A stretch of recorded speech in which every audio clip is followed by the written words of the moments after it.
네, 이재준 작가와 함께하고 있습니다. 작가님 1위 채널 골라주시죠. 뭐가 오늘 가장 괜찮았을런지요? 네, 저 오늘 1위 채널은 이데일리 TV를 정했습니다. 예, 저희가 왜 가장 돋보였나요? 예. 네, 일단 이데일리 TV의 최근 종목들이 보면은 실적이 좀 올라갈 수 있는 종목군을 좀 형성이 됐다 이렇게 보고 있는데요. 오늘 제가 세 종목 중에 가장 관심이 있는 종목이 반도체 종목에서 2021년에 좋을 수 있는 종목이라고 생각을 선택했기 때문에 네.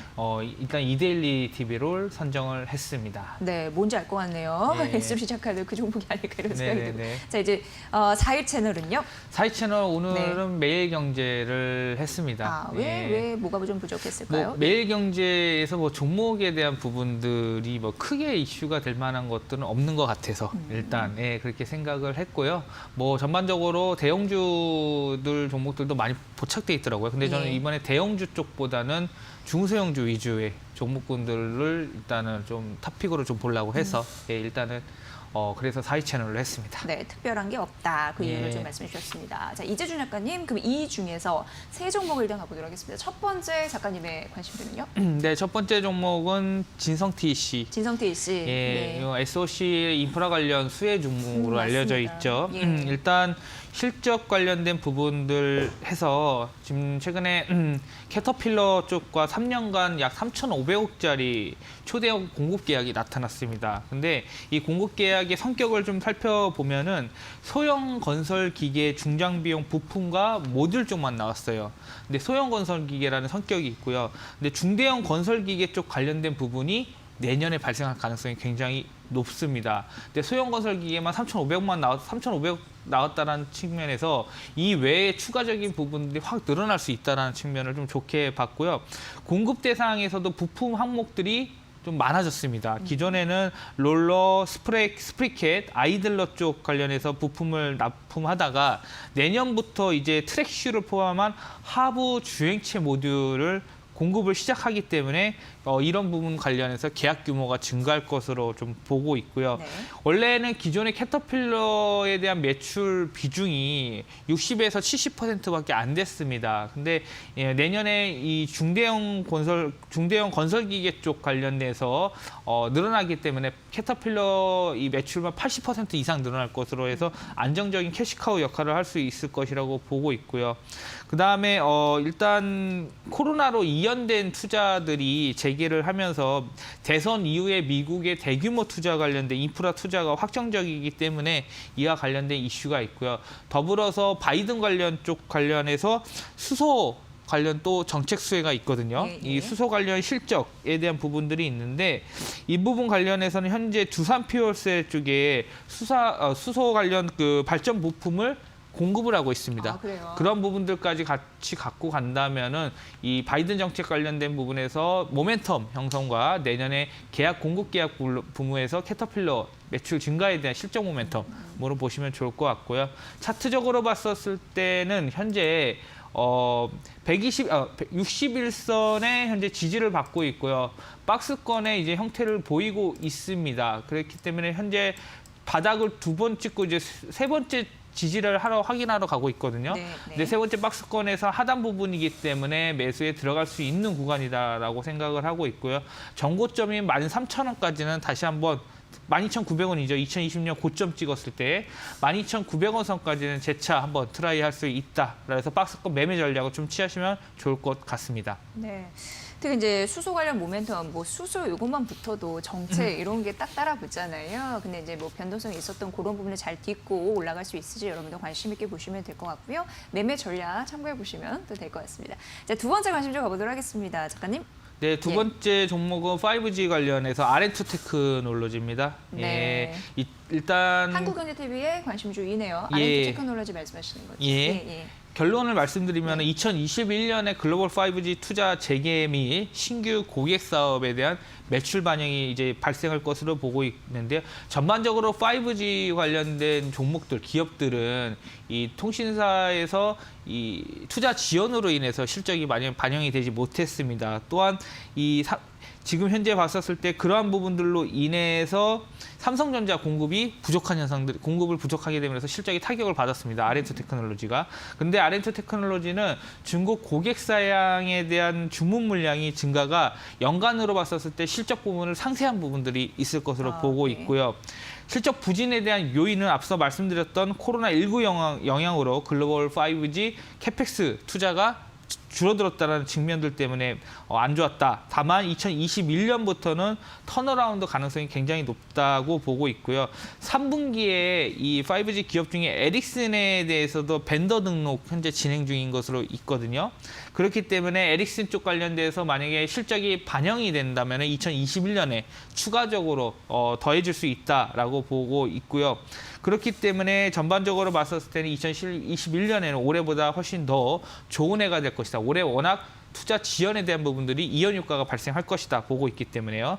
그리고 이 외에 통신 장비 외에 신규 사업을 하고 있는 부분은 이 차량용 모빌리티 사업을 하고 있거든요. 네, 네. 근데 2021년부터 본격 양산에 들어갈 부분들이 있기 때문에 일단 내년 실적에 대해서 매출은 320억, 영업이익은 75억 원 정도를 좀 보고 있습니다. 현재 시가총액이 어느 정도인가 이 정도면은?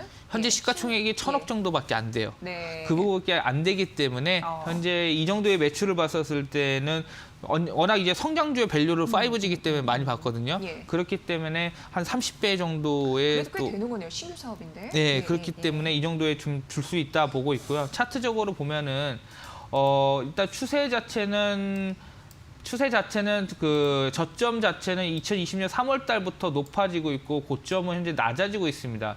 그렇기 때문에 이 이평선 자체가 점차적으로 좀 수렴 구간에 갈 수 있다고 보고 있고요. 일단 그 바로 전고점인 부분인 15,750원은 일단 돌파 가능성이 굉장히 높고 일단 2차적으로 갈 수 있는 부분은 18,000원 선인 121선 저항선까지는 일단 갈 수 있기 때문에 대략 업사이드를 20%를 잡고 목표 수익을 잡고 투자 전략을 취하시면 좋을 것 같습니다. 네.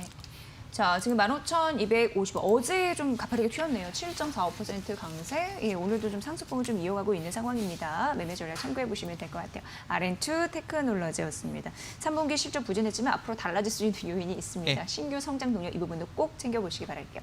자, 이제 다음 종목 가보도록 하겠습니다. 작가님. 네, 이번 네. 종목은 이데일리에서 나온 SFA 반도체입니다. 네, 나왔군요, 이게. 예, 저희가 1위를 차지했었던 그 이유. 예, 언택트 관련 수혜주인데요. 원래는 SFA 반도체가 패키징 모듈 쪽 관련해서 반도체 후공정 업체입니다. 예. 삼성전자의 서버 디램에서 후공정 관련해서 협력 업체라고 보시면 되는데요. 서버 디램은 코로나 때 1분기, 2분기 실적은 굉장히 좋았습니다. 예. 그리고 나서 3, 4분기 실적이 좀 부진했는데요. 지금 3분기 실적이 좀 부진한 상태로 가고 있는데요. 일단은 이 서버 디램 관련된 부분은 수익성이 높은 사업이기 때문에 영업 레버리지 효과가 굉장히 높습니다. 그런 부분들에서 서버 부분의 실적 개선이 그러면 언제 일어나냐 라는 부분인데요. 결국 메모리 반도체는 결국 삼성전자의 앞으로에 대한 향후 행보에 대한 부분들이 가장 밀접하게 관련이 있습니다. 메모리 반도체 회복 시기를 저는 내년 1분기를 보고 있기 때문에 현재 시점에 대한 부분들은 충분히 접근 가능한 위치다라고 생각을 하고 있고요. 그리고 기존에 있었던 이 급등했었을 때 6,000원까지 6,700원까지 급등 시세가 나왔었을 때에는 좀 과열된 부분들이 있다라고 좀 보고 있었거든요. 네, 네, 네. 근데 현재 부분에서는 지금 주가적인 측면은 오히려 들어갈 수 있을 만한 위치다라고 생각을 하고 있고요. 차트적으로 봤었을 때도 이 종목도 이제 박스권에 좀 장기 박스권을 좀 그려지고 있는 모습이 나타나고 있습니다. 그리고 3거래 전이죠. 11월 16일 날 일단 거래량이 760만 주가 터지면서 6%대 급등을 한 이후에 3거래일 조정을 하면서 5일선을 타고 있는 모습 자체는 현재 매집이 되고 있다 보고 있고요. 전략을 삼았었을 때는 6,300원 선까지는 일단 홀딩하는 전략을 구사하시면 좋을 것 같습니다. 네, 기관의 매수세가 상거래를 좀 받쳐주네요. 수급적인 흐름도 잠시 포착해서 말씀드렸습니다. 자, 이제 바로 이어서 작가님의 관심주 가보도록 하겠습니다. 뭐가 좀 포인트일지. 예. 네, 오늘 마지막 관심주는 인텔리안 테크를 가지고 왔습니다. 반도체 네. 제조 2004년에 설립을 했는데요. 네.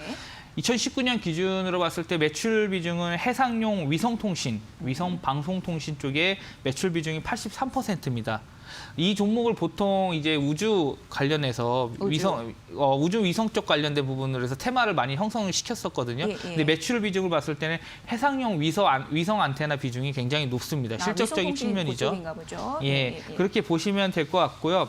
일단 해상 위성 안테나 납품량이 더 늘어날 것으로 보고 있는데 2020년 대비했을 때 2021년에 조선업체들이 선박 건조 예정량이 더 많이 늘어날 것으로 지금 보고 있습니다. 네. 그런 상황이기 때문에 당연히 해상 위성 안테나도 납품량이 늘어날 것으로 보고 있고요. 그리고 코로나19로 인해서 미뤄진 발주량이 재차 늘어날 것으로 보면서 본업 수주량 관련돼서 내년 턴어라운드 기대를 하고 있고요. 그다음에 추가적인 이 테마 관련된 부분에서는 저궤도 위성 안테나 이슈인데요.